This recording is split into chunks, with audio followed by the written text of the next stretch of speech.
lu jëm ci wàllum pêche bi nga xamante ni moom moo nekk ca diwaan bu Saint-Louis foofu nag ministre des pêches et de l'économie maritime demoon na fa si ajuma ji ngir nemmeeku fa Alioune Ndoye xam ne ni yooyu lay liggéey dina yem fi lekk juróomi weer muy dalal xel acteurs yi nga xamante ni ñoo yëngu ci wàllum napp gi ni lépp dina jàppani leneen lu fa si wàllum xibaar yi dinañ dellu siwaat si match avorté bu koli xamante ni moom moo di waa ñoo lànk ñoo bañ dem nañ ko amal ci obélisque waaye mbir mi mujjul antu nan la ko waa obélisque gisee ak Colobane yi nga xamante ni ñoo dëkkee si fi nga xamante ni moom moo jege fu ñu doon marché loolu yëpp daan si ànd ak ay sokan si biir xibaar yi leneen li ñu waxtaanee si wàllum xibaar yi ak article de la semaine tey jii ñu seeti waa yéenekaay bii di l'exclusif yéenekaay boobule ñëwaat bu baax a baax si li nga xamante ni moom moo di trafic de passeport diplomatique yi te ñu jàpp Simon ak ki nga xamante ni mooy kilifa nekk Y'en a marre taxawaayu Y'en a marre démb ak Y'en a marre tey danga ko yaatal ci biir xibaar yi ñu jeexalee lu gën a fës si wàllum yéenekaay yi ak Assane Top lay doon si njeexteelu xibaar yi.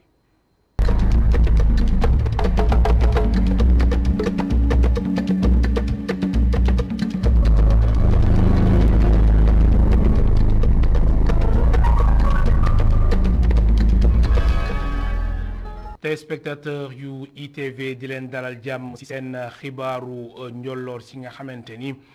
dañ koy tàmbali ak njiitu réew mi président Macky Sall ñu koy xaara ni ci Touba tey si ngoon muy inauguré hôpital niveau 3 Cheikh Ahmadoul Khadim boobu la hôpital nekk hôpital bi nga xamante ni dana am ñetti téeméeri lal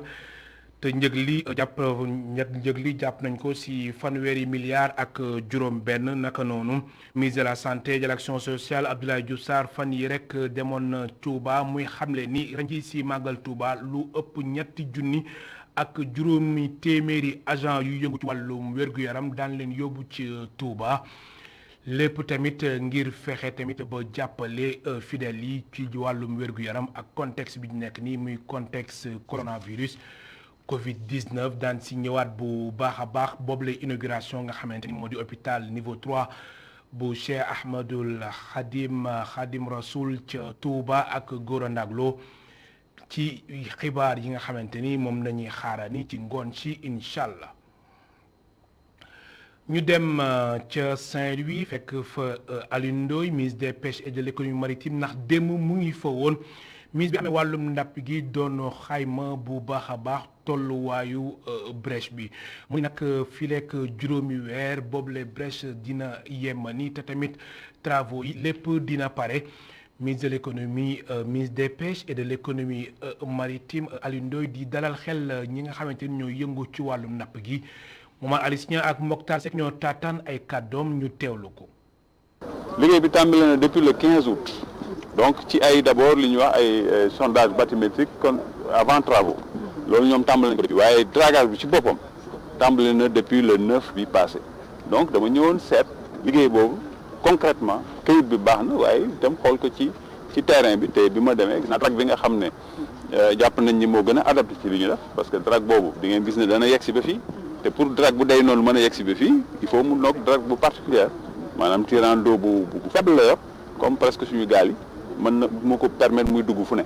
donc kooku si liggéey bi ci ay quelques fan gis nañ ni mu avancé jàpp nañ ni daal fii ak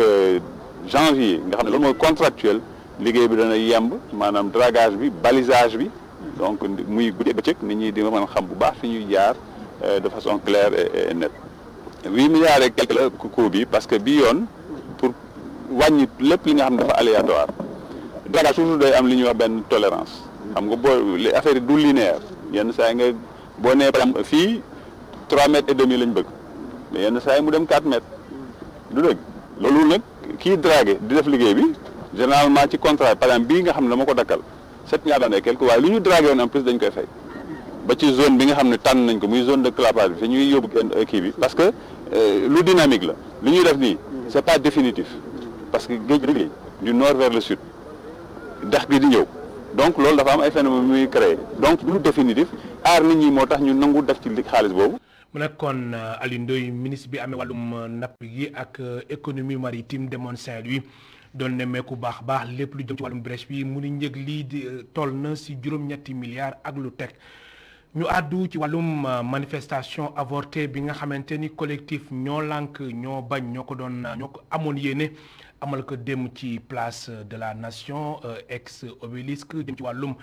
njëgu dund gi nu mu chéré trop fii si réew mi waaye léegi boobu les manifestations xannuñu sax place de la nation ex obélisque ndax policiers yi dañu feesoon dell si mbedd mi foo tourner fekk leen fa. moo tax ñi nga xamante ni ñoo yeewu ci Colobane Fass Gueule Tapée ak yi ni mel jege place de la nation ex obélisque ñoom àddunañ si yooyu les manifestations si kàddu Aïssatou Kane ak Augustin Mandang ñu teewlu reportage bi. dox ñaxtu bi ñu tere waa ñoo lànk ngir xeex yokkute ñeeg yi lu ñaaw la si ay gëtu góor gi. mais ñun daal dañuy naqarlu li ñu fi gis wax dëgg yàlla mënuñu ci ànd ndax am réew. il faut que nit ñi di wax seen xalaat yi ñëpp mënuñoo d'accord ak ki fi nekk nit ñi di wax lu ñu dund la dund bi dafa seer lépp dafa yokku te loolu ñi koy dund xam nañu ko non mënuma du ma ci mos a ànd d'accorduma ci maa ngi nii toog di ko jooy sama xol di ko naqarlu di ci ñaan yàlla di wax ne mënuñ ci ànd ba mukk ba faw. ndaw yi nag ñu dajeel rafetlu wuñu lu fi xew si gis-gisu Abou Dieng saa yu manifestation am Colobane ñoom ñi dëkk fii ak seen i waa kër la ñuy gën a sonal. mais marché fi ñu arrangé ñu ñun waa koñ bi ñu dëkk fii Colobane parce que après conséquences yi ñu ñoo si biir parce que lacrymogène yi ñuy dóor suñu maman yi nekk fii suñu papa yi koñ bi ak ñu feebar yi ñëpp ñoom lañuy policiers bi ñuy jàpp waa koñ bi la ñuy jàpp 2012 xewoon na fi suñu jeunes yi lañ jàppoon mooy loolu luy métti yow suñu lay métti bi passé rek suñu balcon verre yi dañ ko tëj day tax ñu dóor ñu xeet toj suñuy verre ak yeneen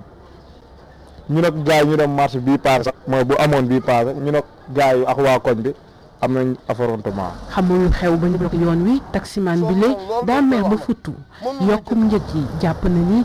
ñëpp la soxal.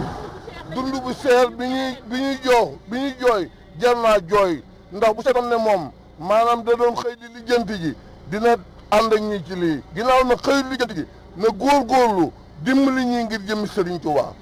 bloqué nañ buntu yëpp yal na yàlla defal jàmm ci barke Seexul Xaadim sonn nañu lool dañ koy wax nag. si benn bataaxal ba mu fësal préfet bu Ndakaaru dafa jàpp ni boobu doxu ñaxtu suñu ko amalee mën na indil gàllankoor ci wàllu dem beeg dikk bi rawatina yëngu-yëngu yi li ñu mel nag ñu bëri ñàkk koo jox gëdd. Aïssatou Kane dañuy àddu ci wàllum confiance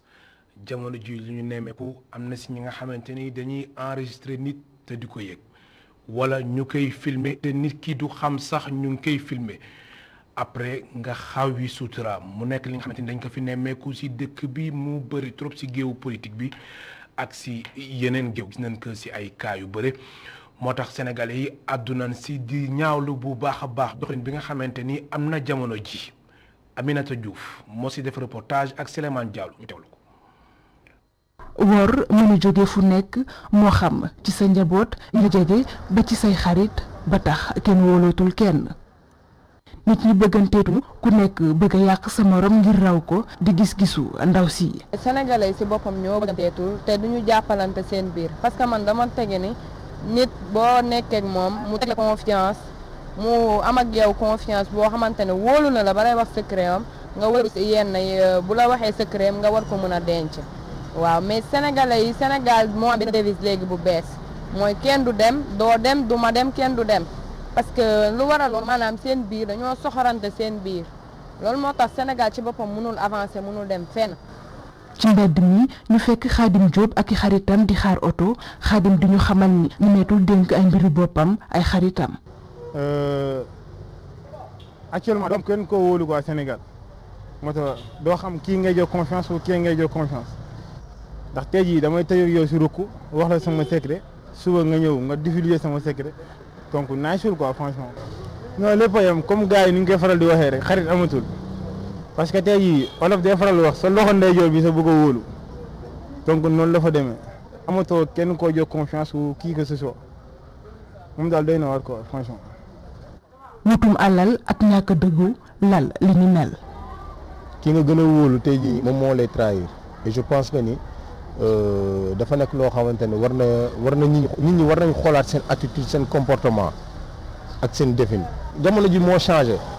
nit ñi ci boppam ñoo baaxatul waaw nit ñi ñoo yor ay comportement yoo xamante ni ay comportement yu bon la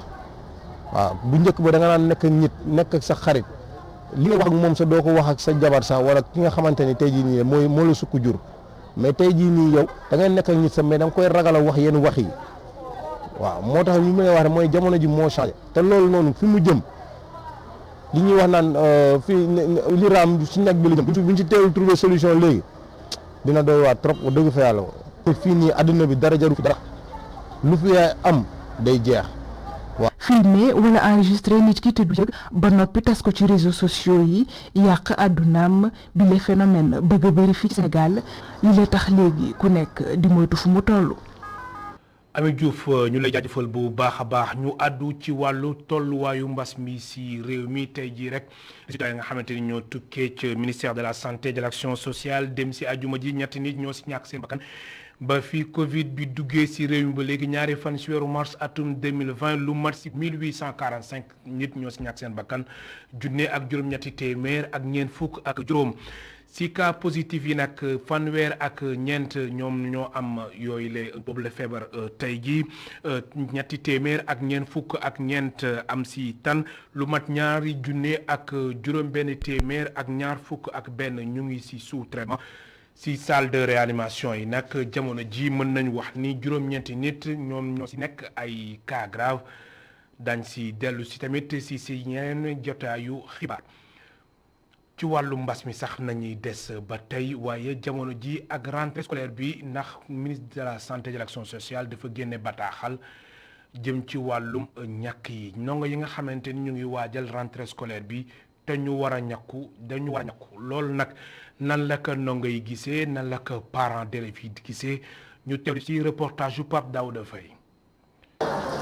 ñàkkum coronavirus ci ubbiteem école bi ci ndaw yi ëpp fukki at ak juróom-ñett waajur yi ànd nañ ci bu baax bu ñu sukkandiko ci mbaalu ànd lu ñu mën a rafetlu la li ministre bi def moom mi la ma ñuy xamal gannaaw ndongo daara yi sénégalais yi ñëpp a war a vacciné wu. man li ma ci gis moom lu rafet la lu ñu war a def la du élèves yi sax mais peuple sénégalais bi ñoo war a jóg dem ñax bi parce que mu ñax bi daf ñu war ñun ñëpp nga aar sa bopp aar ñi nga toogal aar peuple bi ak aar sa waa kër jàppale ñëpp jàppale sa bopp la sax yow sa bopp. jàppale sa bopp jàppale ñi ngay dëkk ci biir classe bi jàppale sa waa entourage yëpp yow sax yow loolu dafa war man dafa ma war nii. ñu doxantu ba Fass Delorme ñu fekk fa Mariam Sène bi lépp ndongo daara di rafetlu li ni mel naam moom mi lee xaarul ubbite école yi pour mën a jël ay ñàkkam. je pense que c'est bien parce que nii dégg naa ci journaux yi ni naan pour nga jël vaccin bi c'est plus sûr que. donc feebar bi mu ngi def propagation ci biir dëkk bi mais sûr que nga jël vaccin bi mu gën waaw am naa ci jàngat bu rafet c'est très important waaw maa ngi ñaax ñëpp ñu dem ñëpp ji parce que moo gën a wóor daal ci li ma gis. waaw jël naa ko ba pare jël naa ñaari doses yi. la ko soriwul dara ci wetam Jani bi lépp ndongo daara di ñaax moromam yi ñu mën a ñàkku pour muccal mag yi naam ñoom ndongo daara yi ñoom ñooy nekk bés bu sàkk ci école yi. te loolu rek doy na ci bëtam pour ñu mën a ñàkku. mën nañ ko def parce que feebar bi dafa nekk feebar boo xamante ni c'est très dangereuse loolu moo tax dañoo dëkk ak mag yi tamit feebar bi baaxul ci ñoom ñun xale yi moom bu ñu amee feebar mën nañ ko contaminer mag yi te c'est pas sûr mag bi feebar baaxul ci ñoom loolu moo tax man moom je suis d'accord avec eux parce que feebar bi bu ñu vacciné wu mën nañ nekk nii du c'est pas parce que du ñu amee feebar bi mën nañ ko am. mais ça veut dire que comme par exemple nu daan def ci yaram bi ak léegi c'est pas la même chose suñu defee vaccin bi man tamit je crois que ni bu ñu leen nee ñu def vaccin il faut que ñu def ko parce que am na ñu nekk ni vaccin yi day am ay effets secondaires. ci jamono jooju moom mbirum ñàkkum coronavirus ña ngay wéy di ko waxtaanee waaye teewul ñu contre vaccin bi ña ngay wéy ba léegi di ko moytu ci jamono joo xam ne fii ci Sénégal ñu ngi dund ñetteelu vague bi ci jamono ji ba ñuy wax ak yéen. ñëkk nañ lu ëpp 1 million ngi nit fii ci Sénégal. Pape Daouda Faye dañuy dem ca juma Massalikul Jinaan foofu waa brigade départementale service d'hygiène de Dakar ñu ngi fi woon démb di fa amal ay liggéey yu am solo di désinfecter lieux yi ndax jamono ji jamono safar la te Magal Touba incha allah dimanche bi di ñëw la moo tax waa service d'hygiène bàyyi woon benn yoon ginnaaw lépp lu jëm ci wàllum set dañ siy teewlu Seynabou Babou ak Sidi. ci waajtaayu bés bi ñuy fàttaliku retour d'exil bu Cheikh Ahmadou Bamba amal nañ opération de décontamination ak bu désinfection ci mosquée Massalikul Jinaan ñi koy def nag di waa service d'hygiène brigade d'hygiène départementale bu Dakar moo ngi xam ne ni dañu bëgg a sécuriser jumaa ji ci diiru fanweeri bés bu ñu sukkandikoo ci commandement bi. donc dañoo ñëwoon fii ci jumaa ji jumaa Massalikul Jinaan pour def fi ay opération de désinfection désinsectisation donc actuellement fi mu toll nii def nañ désinfection wu jumaa ji ba pare léegi bu guddee incha allah dinañ ñëw def saupoudrage ak désinsectisation pour xeex bépp yoo ak bépp doomu jàngoro boo xam ne mën nañ ko fekk ci alentour bi ak environnement jumaa ji. Massalikul Jinaan di ab bërëb boo xamante ne dafay dajale ay nit ñu bëri rawatina ci weeru safar bi initiateur bi di Bouna Kanté moo ngi xamle ni lii nag da ko war. ñun ay taalibe lañu bëgg Sëñ Touba yaakaar ko donc ñu xam ne màggalam bi lu am solo la amul lu ko wees lu ko sut donc yu mel ni su dee dañ ci yëngatu parce que balaa màggal bi di jot te xam naa dinañ ko gën a yaatal Touba dinañ ko gën a yaatal ci kër diine yi dinañ ko gën a yaatal képp koo xam ne daal soxla na ko mu xam ne daal loolu suñu participation la ci xeexu mbas mi. Balla ñi ngi di gestionnaire fii ci mosquée bi moom nag bég na loolu ci biile acte te di ñaan mu continuer. xam nañu wax ne defete rek ndax xam nga service di seen moom ak ñun daanaka dañoo lëkkaloo ñooy ànd jamono bu nekk rek dinañu ñëw defal ñu lu mel nii waaye rawatina nii nga xam ne sëñ Bouna Kanté moom xalaat na ko sama waroon ñëpp nag mu def ko xanaa di ko ci sant rek di ko ci gërëm di ko ci ñaanal. Centre culturel Blaise Senghor tamit amal nañ fa désinfection ndaxte am na invité yoo xamante ne fa lañ war a dal ci biile bés mu mel ni rek taalibe bu nekk ak li muy joxe ci màggal bi màggal boo xamante ne fas yéene nañ ko amal ci 26 septembre biile. maam Seynabou Babou di la jaajëfal bu baax a baax ñu àddu ci xibaaru biti réew lu si gën a fës bokk na si génn àdduna Abdoul Aziz Bouteflika mi nekkoon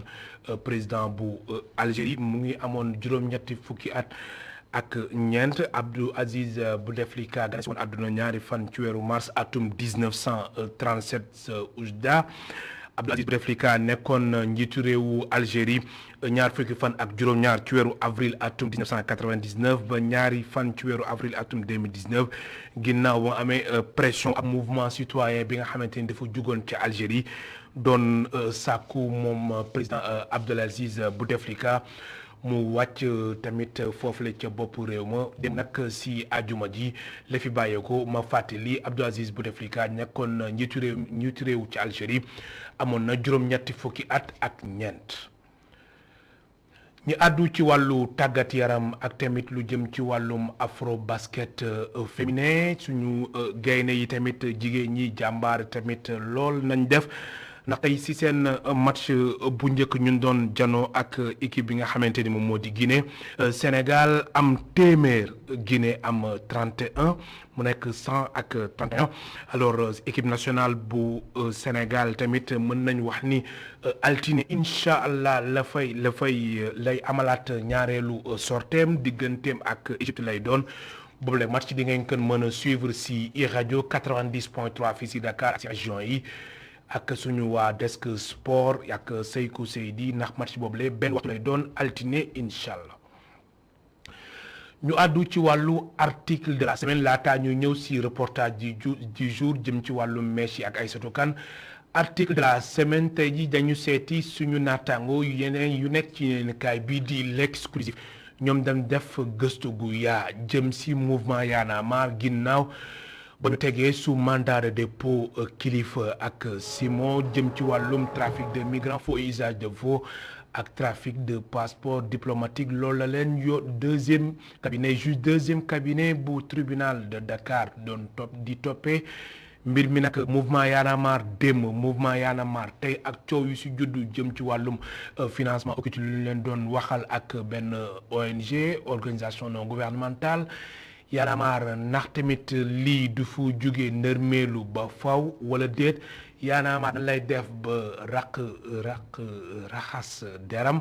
dañ si teewlu Moustapha Cissé nekk taskatu xibaar si yéenekaay bii di l'exclusif si article de la semaine.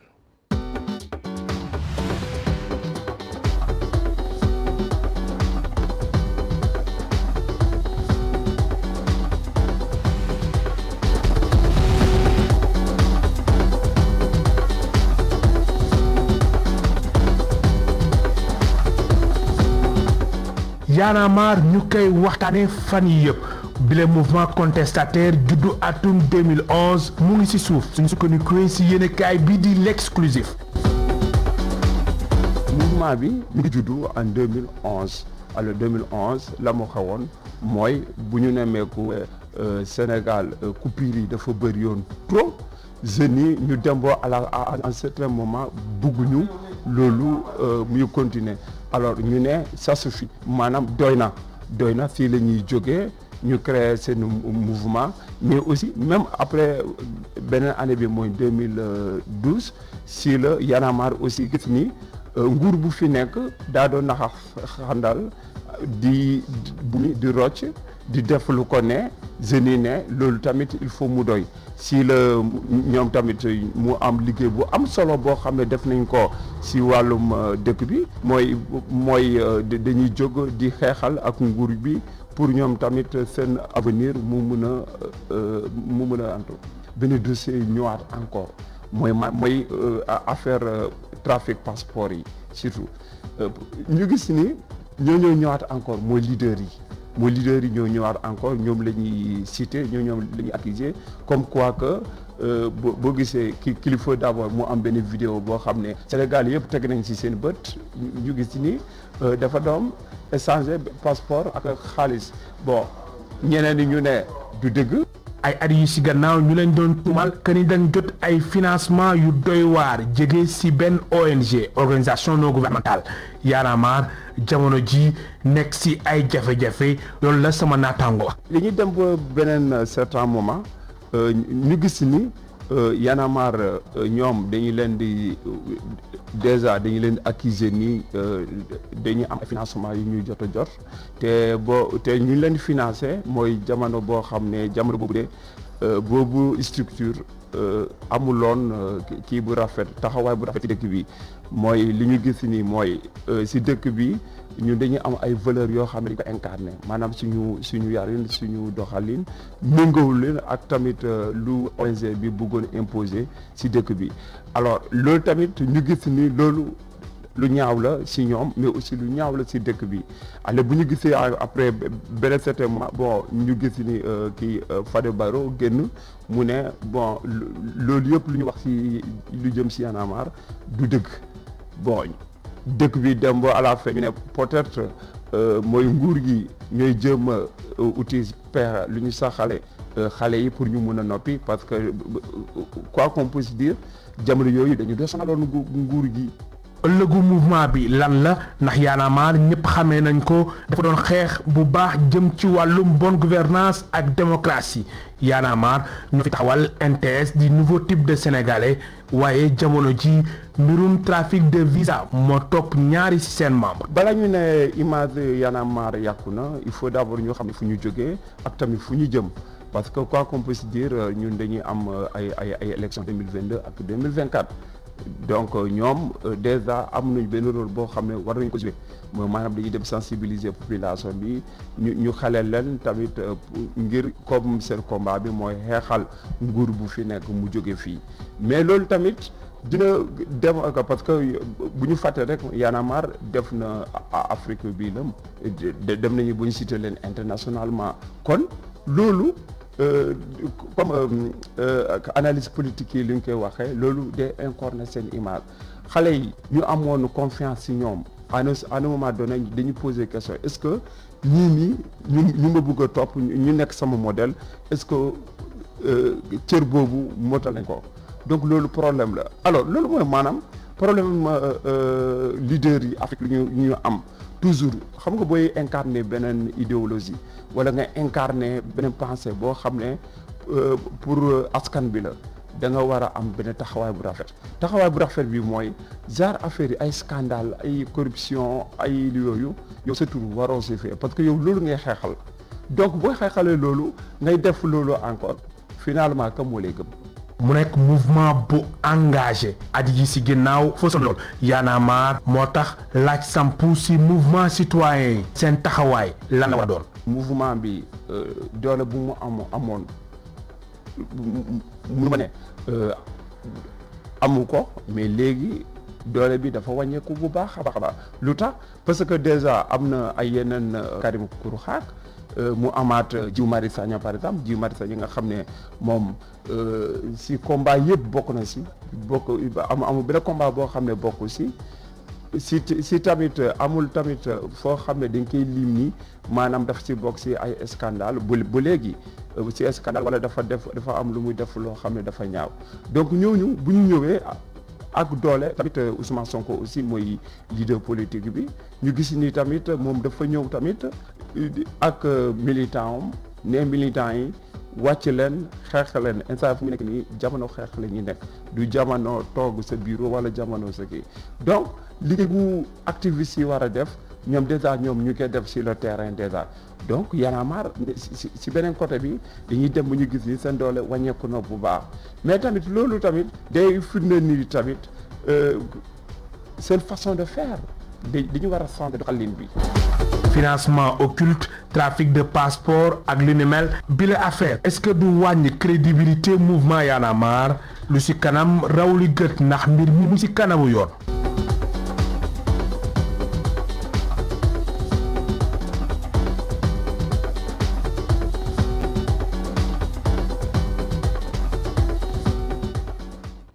mu nekkoon article de la semaine ak suñu naataango yu l'exclusif ñu àndoon si ak Moustapha Cissé nekk taskatu xibaar si boobu la yéene kaay laata ñu ñëw ak Assane Top si revue de presse nu ma leen ko junñee woon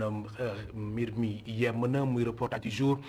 Aïssatou Kane demoon seeti ñi nga xamante ni ñoom ñoo nekk si salon yi jamono ñi nga xamante ne jamono tàngaay la soxna yi dañuy bëgg di meesu saa su nekk di lettu di tamit di changer ay look waaye tamit changement look yooyu la foog tamit mu ànd ak set gu am solo Aïssatou Kane nañ si àndal si biir reportage ànd si caméra bi Seydina Mbaye. muy coupe carré frange mèche wala dreadlocks ci période tàngaay jigéen ñi tàmmu si ay coiffure yu oyof te féex ku nekk ak ba nga tàmmu wala ba la ca gënal. gën a nekk à la mode mooy mèche mais mèche bi dañ koy rajo day nekk comme genre style life.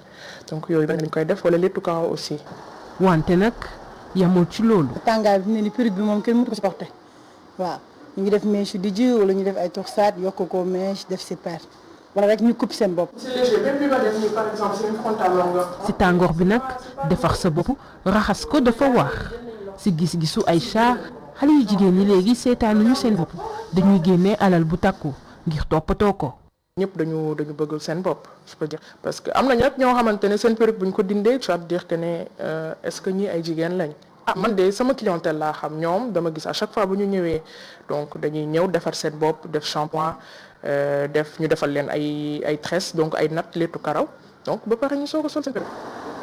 donte nag am na si ñoo xamante ni tayal moo leen di tere defar seen i bopp. ñu tayal ñi rek xam nga ñu tayal ñi rek parce que dañu naan su ma raayee rek dem. su ma defee lii rek mais doo xam fan ngay summee sa perruque.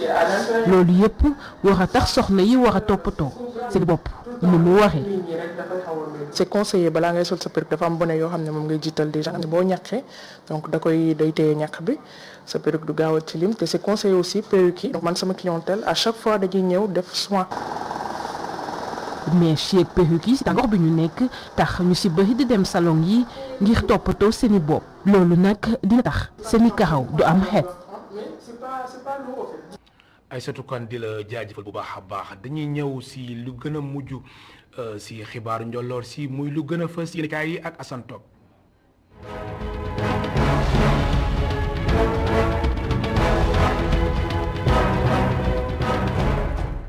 ku tëb daal ci xel des na la beneen tëbin son excellence président de la république Macky Sall ak ay àndandam ci wàllug politique ndax bu doon teg na ko def am déet ndax it nag yëf yi dem na bu mujj doon ab pataas bu tàng jër jaaxle gu mat sëkk loxo yi ci gémmiñ ga ku ko lijjanti mu jël yi ni kaay gi di Sud Quotidien moo ko xëy daal di dégtal léegi rek waxtaane fiñ ci daal di tolloog lañ ci dëgmal ay élection ñoom ci dénkoon ay ndombay tànk xel daju sax daal den koy tekkil am ñu taxawoon ci wet ga tamit di laaj seen wàll ba tey ci nar wi te jotuñu lenn lii yëpp nekk mbir yoo xamante ni la ay jafe-jafe la faw mu daal di koy lijjanti laata yi dem ci élection locale yi nga jamono ñooy ak dal naka amul benn yoon ci réewum Sénégal na ci démb enquête yi ni kaay xëy sottandiku doxu ñaxtu bi jéngukat yi nason gi rek ñaawlu ceexte gi ci wàllu ko dund bi ak naka nguur gi ni nga xamante ni moom la ci daal di doxale mel ni ak tayef bàyyiwul xel benn askan wi nga xamante ne dañoo néew doole enquête yi ni kaay ni yëf yi nag mujjul sotti ci place de la nation ak it nag ay takk der yoo xamante ni ñu ngi leen daal di wasaare foo sali sa gët seen leen fo waaye taxul benn yoon ñi nga xamante ni ñoom ñoo di waa mouvement ñoo lànk ak ñeen ci lëngo woon nag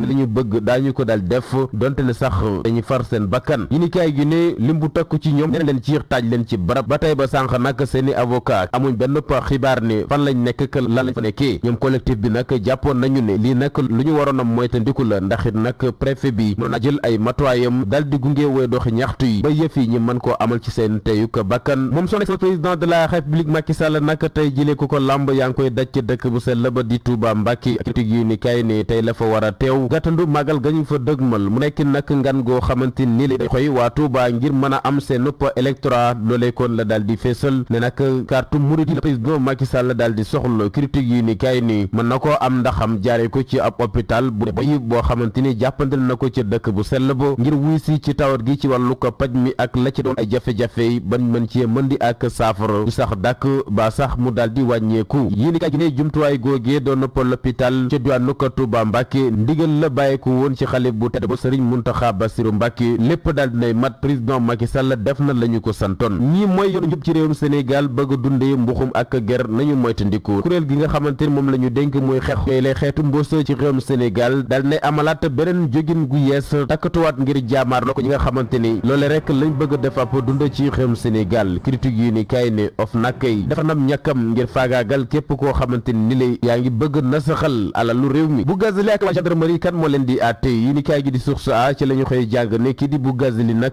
ma ngay toppee ba takk der yi ak ñaawteef gu ñu def muy rek ab vidéo boo xamante ni jamono yi ñu koy jàpp ak xaalis bu bon moom la ñu xëy rek daal di saawaanal wasaare ko ci internet bi muy jaaba jonge yàq cab deram wàññi ko ak dara jam ci réewum Sénégal mu nekk vidéo bopp dañu ko soxla woon ci wàllu ko l'enquête bi mooy la waa gendarmerie wax bu gazeli nag daa teppi na loolee ba mu set wecc ne ñi nga xamante ni ñoom ñoo di woy takk der yi waxuñu dëgg ndax it nag keroog biñ koy teg loxo moom ak ñi nga xamante ni ñoom ñoo di gendarme yi kenn ñetteelu leen waa ji wax Abdoul Aziz Mbaye nag bu section de recherche lu jig njaag te njaag moomalu ndax it nag moom moo yoroon appareil bi doon filmé te mosuñu ko won boobe li vidéo kon dina ko wax lan la ko yebee ba bëgg ko toroxal ci àdduna bi yépp Gilbert Mbar Faye waa jile moom soxnaam bi ñu wax ni ma campagne ay pexem bu sotti wan leb nañu aw fanam ndaxam sax soreetu ko ginnaaw bu mu ko soodee ndox mu tàng te dara jotalewu leen lu dul ne daa am seneen si ndaw suñu bëggante ko ci suuf ci la baxal ndox mu tàng sotti ko ngir fàcci am ndax ñu dégg mali arène nationale ngàbba sunu lomb yi ni kaay Boy Niang 2 ci digg lamb ji di waaj a sëgg ba ne la ko journal bi daal di dégtalee ci xatam wu njëkk ci nataal bu yanj lool mu doon it koo xamante ni le am na ak njël benn gu mu naroon a tàkk jëbët ñu déggoon ko fu nekk dañu ko ajandi woon di rupp juróomi at digg mëkk tafatin yëpp nag journal bi ne bu dajee kii di Boy Niang 2 doon na koo xamante ni ak ëllëgam daal mi ngi ci loxom te nar na cee wét lool. mu nekkoon lu gënoon fës ci yéenekaay yi ak Assane Top di ko jaajëfal bu baax a baax mbokk téléspectateurs yéen bi ñu leen di jaajëfal bu baax a baax amul seen fay yeneen jotaay xibaar fii ci ITV 18h45 lay doon ak Baba Ndiaye ci wala 19h45 ci français ak Oussama Monique Sagna di leen gërëm bu baax di leen sant di leen bàyyi seen programme ITV.